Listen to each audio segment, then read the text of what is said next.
हे दोस्तों नमस्कार। आप सभी का स्वागत है। दोस्तों आज जो प्रश्न लेकर आए हैं वह हैं इतिहास से। तो स्टार्ट करते हैं। प्रश्न है, निम्नलिखित वैदिक संहिताओं में से भारतीय संगीत का उद्गम किसमें से खोजा जा सकता है? तो इसका सही जवाब हो जाएगा सामवेद। ठीक है, भारतीय संगीत की जो उत्पत्ति है वह मूल रूप से सामवेद से हुई है। सामवेद में साम का अर्थ होता है गान। ठीक है, साम का अर्थ होता है गान। इसकी ऋचाओं का गान करने वाले ब्राह्मणों को उद्गार्त कहते हैं। ठीक है, उद्गार्त। ये भी प्रश्न पूछा जाता है, जो इसको गाता है उसको क्या कहा जाएगा? तो उद्गार्त कहते हैं। ठीक है, और वेदों में सामवेद को भारतीय संगीत का जनक माना जाता है। ठीक है, इसकी 3 शाखाओं में इसको विभक्त किया गया है।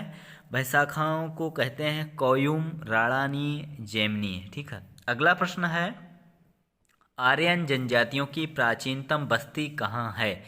तो आर्यन जो जनजाति है इसकी बस्ती कहाँ पे है पूछा है, तो यह सप्त सिंधु में है। ठीक है, वह क्षेत्र जहाँ लगभग 1500 ईसा पूर्व जो है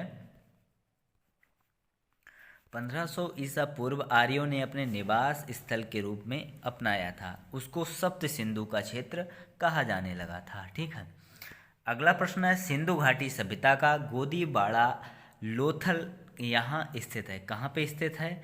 तो यह जो है गुजरात में स्थित है।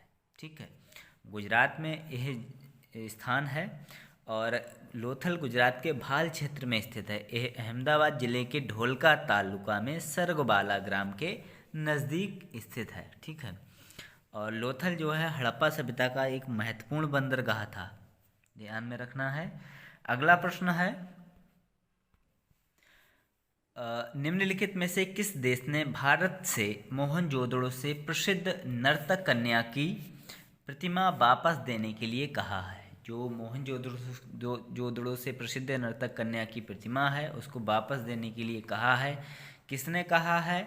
तो जो है आपका पाकिस्तान ने कहा है। ठीक है, पाकिस्तान ने यह जो है प्रतिमा वापस देने के लिए कहा है।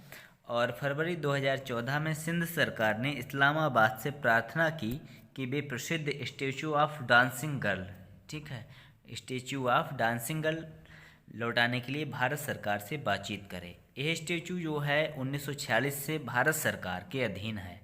2500 ईसा पूर्व निर्मित 10.8 सेंटीमीटर लंबी कांसे की यह मूर्ति नई दिल्ली के राष्ट्रीय संग्रहालय में रखी गई है। अगला प्रश्न है, सिंधु अर्थव्यवस्था की ताकत थी। तो सिंधु अर्थव्यवस्था की ताकत क्या थी?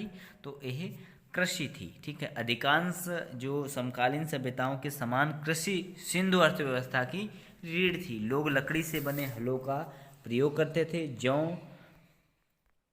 और गेहूं मुख्य भोज्य फसलें थीं, यहाँ पे ध्यान में रखना है। अगला प्रश्न है, महाभारत का प्रारंभिक नाम क्या था? महत्वपूर्ण प्रश्न है, महाभारत का प्रारंभिक नाम क्या था? तो यह जय संहिता था। ठीक है, महाभारत का मूल नाम जय संहिता था। यह नाम वेद व्यास द्वारा रखा गया था। आरंभ में इसे केवल 8000 श्लोक थे। इसमें जो है 8800 श्लोक थे, ध्यान में रखना है।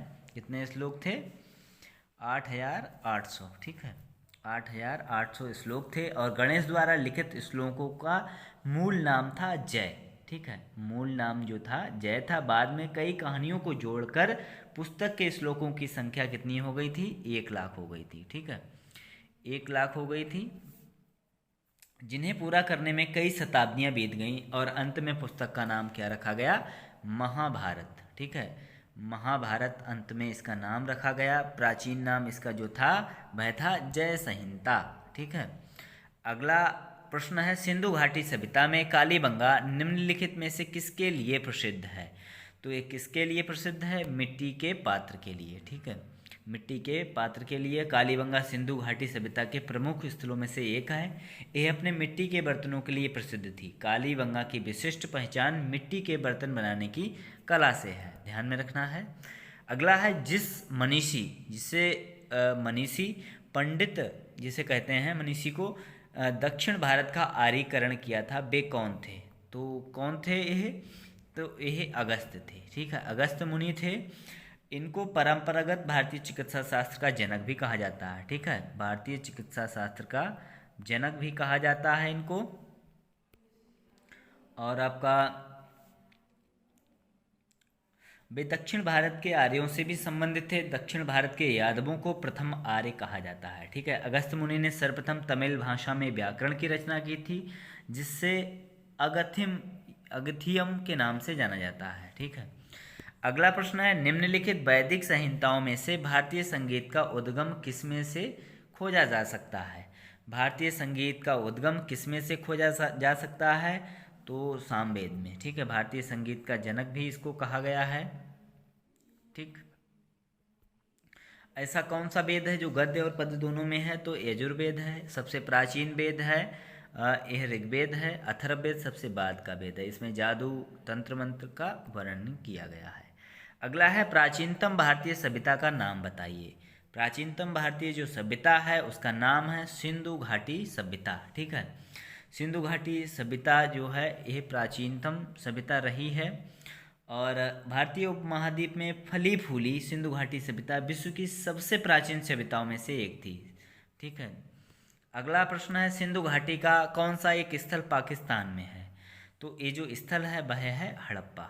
ठीक है, हड़प्पा जो स्थल है वह एक पुरातात्विक स्थल है जो वर्तमान में पंजाब पाकिस्तान में है। रावी नदी के पूर्व बहाव के निकट स्थित एक आधुनिक गांव के नाम पर इस स्थल का नाम रखा गया है। ठीक है, और अगला प्रश्न है, विशाल स्नानागार जिसे कहते हैं ग्रेट बाथ कहाँ मिला था? तो ये कहाँ पे मिला था? मोहनजोदाड़ो में। ठीक है, ग्रेट बाथ कहाँ पे मिला था? ये मोहनजोदाड़ो में, पाकिस्तान के सिंध प्रांत में ही स्थित है। मोहनजोदाड़ो में विकसित प्राचीन सिंधु घाटी सभ्यता के अंतर्गत आने वाले महान स्नानागार के अवशेषों को उस काल में के सर्वश्रेष्ठ ढांचों में से एक माना जाता है। पुरातात्विक प्रमाण दर्शाते हैं कि महान स्नानागार का निर्माण 3री सहस्त्राब्दी ईसा पूर्व में किया गया था। ये स्नानागार लगभग जो है 55 मीटर जो है लंबा है।